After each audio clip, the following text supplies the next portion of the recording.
ফিলিস্তিন পাঠান নয়।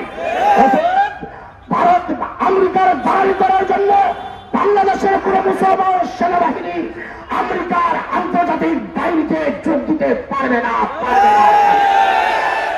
সেনাবাহিনীর ভাইদের বলবো, আপনি যদি মুসলমান হয়ে থাকেন প্রয়োজনের চাকরি ছেড়ে দিবেন, তারপরে নাস্তিকদের কাপড়দের দাঁড়ি করতে যাবেন না। বাংলাদেশের কোন মুসলিম সৈনিক যেন ফিলিস্তিনের বিরুদ্ধে গিয়া আমেরিকার পক্ষ অবলম্বন না করে, ইসরায়েলের পক্ষ অবলম্বন না করে, তার প্রতিবাদ করা আপনার দায়িত্ব। জালেম হাসিনা ভারত পালিয়ে গেছে তার দালালি করার জন্য। মনে হচ্ছে বর্তমান আমাদের অন্তর্বর্তীকালীন সরকার আমেরিকার দালালি করে আমেরিকা পালানোর রাস্তা খুঁজতেছে। বহুত চালাকি করেছেন, প্রত্যেকটা এয়ারপোর্ট ঘেরাও করে আপনাদেরকে আটকানো হবে। আমেরিকায় পালাতে দেওয়া হবে না একজনকে।